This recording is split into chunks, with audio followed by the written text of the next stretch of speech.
वाजपेयी जी, मजबूर कर दिया आपने विपक्ष को। विपक्ष परेशान है कि करे तो करे क्या।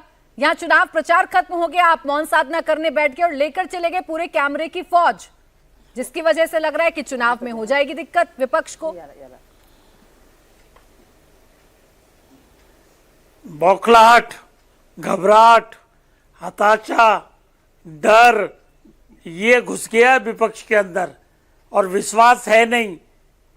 जनता सारी चीजें देख रही है।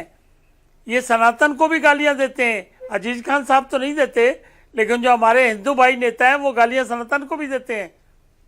मतलब आज अजीज खान साहब नमाज पढ़ के आए होंगे, क्यों नमाज पढ़ी आपने आज? वो तो कल चुनाव है वहां, तो क्या कहेंगे? इसका क्या जवाब है आपके पास? अरे व्यक्तिगत आदमी का पर्सनल वो है, आस्था है, अध्यात्म है, पूजा करने का तरीका है, भक्ति करने का तरीका है, उस पर भी ऐतराज करोगे?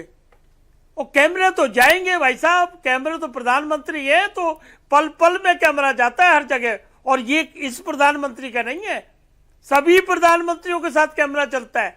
अगर विदेश यात्रा में जाएंगे तो उसमें जहाज में बैठ के जाएगा। आपको कैमरे से ऐतराज है कि ये कैमरे प्रधानमंत्री के साथ हैं तो ये वोट को इंपैक्ट कर देंगे। जाइए ना इलेक्शन कमीशन, दीजिए वहां आर्ग्यूमेंट करिए ना जाके।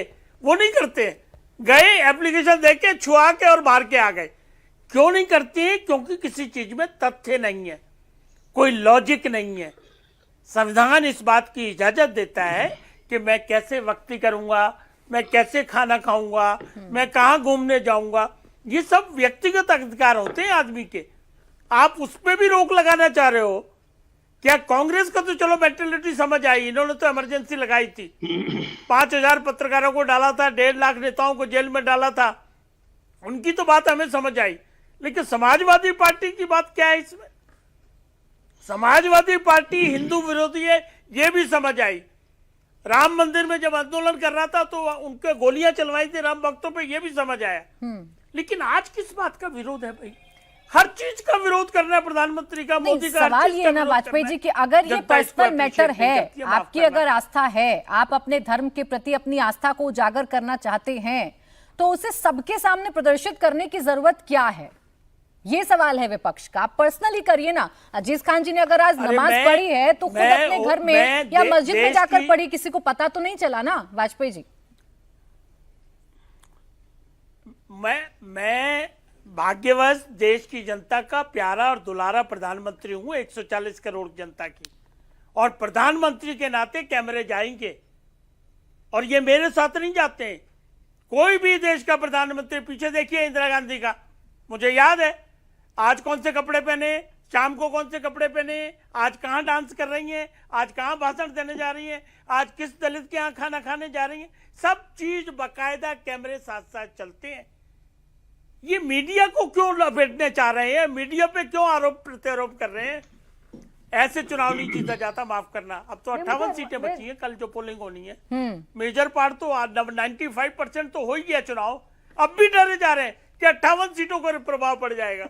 अजीज खान जी, डर है क्या? जनता क्या इसको समझेगी? लेकिन ऐसे ऐसे ऐसे बेतुकी आरोपों को, ऐसे बेतुकी विरोध को जनता बिल्कुल अप्रिशिएट नहीं करेगी। अब देखिए, बड़े सिंपल से शब्दों में बता दिया कि वाजपेयी जी ने, यही पूछना चाह रही थी मैं आपसे कि ये डर है क्या कि आप एक मौन साधना से आप लोगों ने इतना बड़ा बखेड़ा खड़ा कर दिया कि चुनाव प्रभावित होगा, चुनाव प्रभावित होगा कैसे, ये नहीं बताएंगे आप? मैं वही कहने जा रहा था। देखिए वाजपेयी जी मेरी एक ही शब्द में, एक ही लाइन में पूरी बात समझ जाएंगे, और मैं अक्सर इसे बोलता हूं और मुझे लग रहा है यहां भी बोलना पड़ेगा कि अब दरो दीवार पर दिखते नहीं कोई दरार। वाजपेयी जी स्पेशली सुनिएगा आप कि अब दरो दीवार पर दिखती नहीं कोई दरार, क्योंकि हर दीवार पर चिपके हैं इतने इश्तेहार, इतने विज्ञापन और इतने इश्तेहार और इतने पेंट लगाए जा रहे हैं कि यकीन मानिए इतने लगाने के बावजूद भी अब वो दरार छुपने वाला नहीं है। जो जनता एहसास कर रही है, जनता के साथ जो धोखा हुआ है, आज लोग परेशान हैं। कहीं भी ध्यान मग्न किया जाए, आप कह रहे साहब सनातन विरोधी हैं, आप ध्यान के विरोधी हैं, कोई विरोधी नहीं है। हम लोग ईश्वर में आस्था रखते हैं। जो शख्स जिस धर्म कम्युनिटी से ताल्लुक रखता है वो अपने ईश्वर में आस्था रखता है और रखना भी चाहिए। एक अच्छा इंसान वो होता है जो अपने धर्म को सही तरीके से मानता है।